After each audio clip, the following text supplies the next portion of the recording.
Será que essa operação realizada pela Polícia Federal, em que foi preso um general do Exército, alguns coronéis, um policial federal, pode de alguma forma resbalar no ex-presidente Jair Bolsonaro? Será que o ex-presidente pode ser envolvido nesse plano para matar o presidente eleito na época, em 2022, Lula, o vice-presidente eleito e o ministro do Supremo Tribunal Federal? Será que de alguma forma isso pode gerar alguma consequência para o ex-presidente Jair Bolsonaro? Será que ele pode ser inserido nessa investigação como partícipe, como coautor, como alguém que tenha de alguma forma contribuído para esses fatos que estão sendo investigados? Fica comigo aqui que eu vou te mostrar aquilo que foi divulgado pelos sites, né? Aqui tem o site do Poder 360, divulgou algumas informações. Ele divulgou, inclusive, parte dos relatórios que supostamente foram divulgados pela polícia, e também vou trazer a decisão que decretou as medidas cautelares, que foi determinada pelo ministro do Supremo Tribunal Federal, Alexandre de Moraes, e por fim vou te mostrar também o Código Penal e vou te apresentar a parte que trata do concurso de pessoas, como se dá a responsabilidade de pessoas que diretamente não tenham participado da execução de um ato, mas que a polícia consegue demonstrar durante uma investigação que essa pessoa de alguma forma tinha o controle sobre as ações ou de alguma forma participou desse fato. E aí, ao final, você vai tirar suas conclusões com base na legislação e os documentos, se é possível ou não que haja algum tipo de responsabilização para o ex-presidente Jair Bolsonaro. Beleza? Primeiramente, a gente precisa compreender o seguinte: a Polícia Federal realizou uma operação em que foram presas ali pessoas do alto escalão do Exército Brasileiro e também policial federal. Essa operação se deu a partir de investigações que já são conduzidas pela Polícia Federal e investigam a realização de uma tentativa de golpe de Estado que teria acontecido entre 2022 e 2023 aqui. Portanto, outras diligências e outras medidas cautelares já foram realizadas ao longo de vários meses e, através dessas medidas cautelares, a Polícia Federal vem coletando mais elementos informativos e mais provas e aí ampliando o alcance da investigação. Essa operação que foi realizada, eu trago para você aqui a notícia que saiu lá no Poder 360, divulga algumas informações que, conforme o site, teriam sido fornecidas pela Polícia Federal e que diz respeito ao contexto da investigação.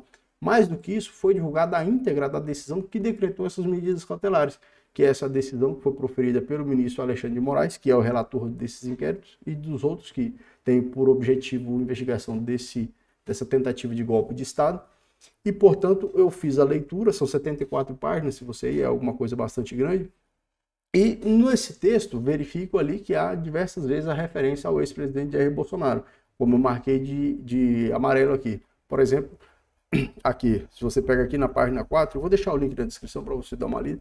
Olha, a investigação policial apontou a cronologia dos atos criminosos, indicando a análise e alterações realizadas pelo então presidente da República, Jair Messias Bolsonaro, na denominada minuta do golpe. Reunião também do então presidente Jair Messias Bolsonaro com o comandante do COTER, general Estevão, no dia 9/12 de 2022, com a finalidade de consumar o referido golpe. Basicamente, o que se afirma, o que a Polícia Federal afirmou, é que havia um plano para acometimento desses crimes contra o presidente eleito, o atual presidente Lula, na ocasião era presidente eleito, o atual vice-presidente Geraldo Alckmin e o ministro Alexandre de Moraes. Só que esse plano somente se consumaria a partir da assinatura desse decreto do golpe, ou dessa minuta, em que supostamente seria aplicado o artigo 142, como a gente até viu em outras ocasiões a divulgação dessa informação.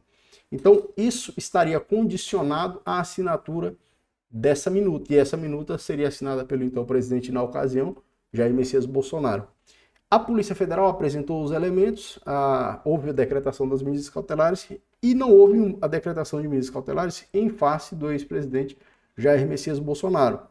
E aí eu achei por muito relevante nós observarmos aqui o que diz o artigo 29 do Código Penal. E aí a gente consegue saber se é possível que dessa investigação, que é muito específica em relação a esse plano que pretendia ceifar a vida do presidente, do vice-presidente e de ministro do Supremo Tribunal Federal, com a assinatura dessa minuta, que iria decretar um estado golpista no país, e se a realização desse documento ou a realização desse plano, de alguma forma, poderia alcançar ao ex-presidente Jair Bolsonaro. Porque, veja, para que o ex-presidente seja responsabilizado, é imprescindível que seja demonstrado pela polícia que o ex-presidente, de alguma forma, contribuiu para a realização daquele evento.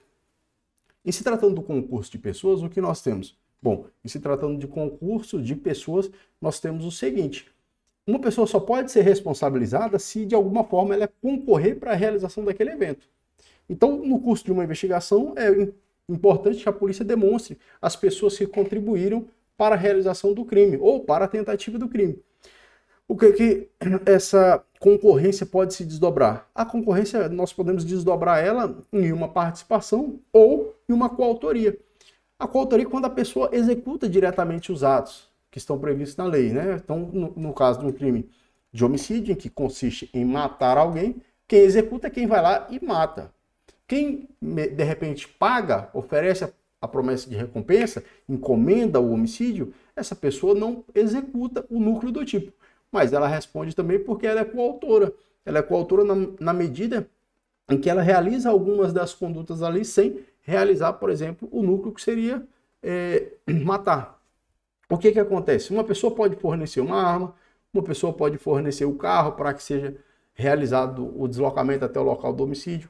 E são hipóteses de participação. Então, mais ou menos assim, o Código Penal divide em quem participa, que não é aquela pessoa que executa diretamente, e o autor, que é aquela pessoa que executa diretamente um crime. Vamos ler o artigo 29, que você vai entender. Está na tela para você aí, ó. Então, você tem a investigação que aconteceu, você tem as prisões que foram realizadas pela Polícia Federal, e você precisa observar o artigo 29 do Código Penal. Diz assim, olha, quem de qualquer modo concorre para o crime, incide nas penas a este combinadas, na medida de sua culpabilidade. E aí vem, ó, se a participação é de menor importância, a pena pode ser diminuída de um sexto a um terço. E aí, no parágrafo 2º, se algum dos concorrentes quis praticar um crime menos grave, ser-lhe aplicada a pena deste, essa pena será aumentada até a metade na hipótese de ter sido previsível o resultado mais grave. Nós vamos nos ater simplesmente ao caput, ou apenas ao caput. Quem de qualquer modo concorre para o crime, incide nas penas que a ele seja combinado. O que é necessário? É necessário que se verifique quem concorreu para a realização daquele evento, quem pretendia a realização daquele evento, quem tinha por objeto a realização daquele evento. Isso é demonstrado, então, a responsabilidade que aquele indivíduo tem, a contribuição que aquele indivíduo deu para a ocorrência do evento. A gente não pode deixar passar o artigo 31, o 31 do Código Penal, que está logo aqui embaixo, aparece na tela, que trata de alguns casos que não há punibilidade, casos de impunibilidade. Quando?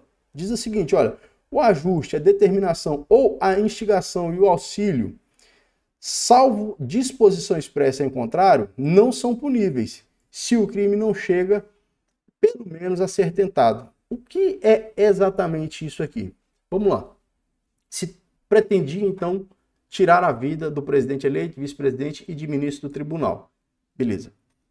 Algumas pessoas teorizaram, contribuíram para esse plano. E aí eu estou me referindo especialmente ao crime de homicídio. Não estou falando de associação criminosa, de organização criminosa, outros crimes que constam aqui na decisão que a gente abriu. Eu estou falando ao crime de homicídio. Se o crime de homicídio não chega a ser tentado, ainda que as pessoas tenham contribuído ali mediante colaboração, instigação, de alguma forma uma cogitação, não vai haver responsabilização. Por quê? Porque no direito penal só se pune quando há o início da execução de um crime. Se o crime não chega a ser iniciada a sua execução, é claro, as pessoas não vão responder por aqueles crimes que elas pretendiam executar, exceto em casos em que a legislação estabelece a punição de um ato preparatório, de um ato anterior. Por exemplo, o cara que pega, imagine, por exemplo, se o ex-presidente Jair Bolsonaro fosse fornecer uma arma de fogo para ser praticado esse crime. Bom, o fornecimento dessa arma de fogo pode constituir uma infração penal. Então é um ato preparatório que ensejaria a responsabilidade. Beleza? Mas, para a gente finalizar, o cenário todo, e principalmente com base nos documentos que foram divulgados pela Polícia Federal, indica, claro, que pelo menos, de alguma forma, com base nesses documentos, o ex-presidente tinha conhecimento da realização desse plano e estava condicionada a assinatura dele, com base nesses documentos, estava condicionada a assinatura dele, o início ou não, ou a execução ou não desse plano, que acabou não sendo executado. Nós vamos ter que aguardar os próximos dias e as outras informações que eventualmente sejam divulgadas, mas eu acredito que tenha sido claro nessa medida. Somente pode haver responsabilização do ex-presidente Jair Bolsonaro se ficar demonstrado, com base nas investigações, que o ex-presidente teria concorrido para a prática dos crimes que são investigados. No caso do crime de homicídio, a gente inclusive já falou sobre isso, esse crime de homicídio, então, especialmente em relação ao crime de homicídio, ele não chegou a ser iniciada a sua execução, pelo menos com base nos documentos que nós verificamos. Dessa forma, então, não se imputaria, com base na legislação e a doutrina majoritária, não se imputaria responsabilidade, cabendo, então, possível responsabilidade em outros crimes, como associação criminosa, organização criminosa, ou o próprio crime constante lá do 359 do Código Penal, que é a abolição do Estado Democrático de Direito, né, atentado contra a instituição democrática. Basicamente seria isso. O que você acha? Qual que é a sua opinião? Você acha que de alguma forma o ex-presidente vai ser alcançado por essa investigação e pode acabar recebendo alguma consequência por parte desse fato que está sendo investigado? Deixa aqui no campo dos comentários a sua opinião e a gente se vê no próximo vídeo. Valeu, forte abraço.